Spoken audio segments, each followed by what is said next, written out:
It may seem strange to be voting on a statutory holiday, but the dates were long established in the Elections Act.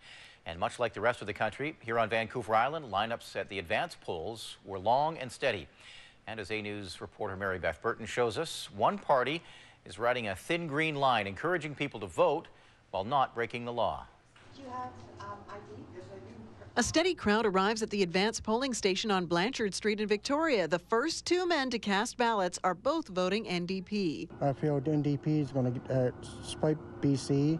Well, I vote every year. I'm excited about this situation. It's time for a change. Advance polls are set up to accommodate people who work Election Day or who might be away, but for many, it's a tradition. We always go to the advance polls. It's easier, faster, and we want to make sure that we vote.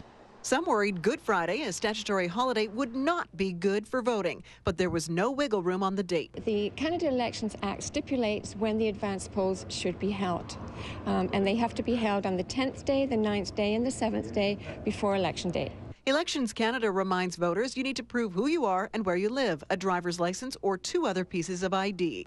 And it's not just here in downtown Victoria that voters seem extra eager to make their mark. There were lineups at polling stations across the country today. That strong advance voter turnout doesn't necessarily mean there will be strong overall participation in the election. In the last election in British Columbia, there were 177,400 people who voted at the advance poll. That number was only actually about 10% of the voters that turned out. The Green Party's come up with a kid-friendly way to encourage voters.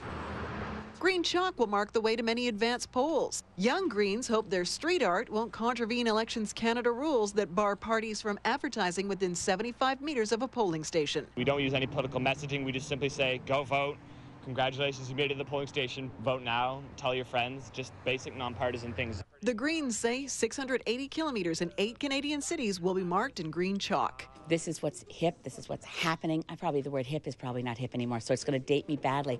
But the fact that we're seeing so many youth-driven efforts for how do we get young people to vote. Green leader Elizabeth May has a light campaign scheduled today with a quick visit to her Sydney campaign office between Good Friday church services. She expects to be in Saanich and the Gulf Islands for the final 10 days of the campaign. We're focusing on a big rally here for April 27th as the last, home stretch for a couple days. I'm visiting as many people in their homes as I can. For May and every other politician with his or her name on the ballot, the campaigning stops at this door and with an X. If you can't attend the advance polls on Saturday, Monday, or on Election Day, you can request a special ballot through elections.ca. In Victoria, Mary Beth Burton, A News.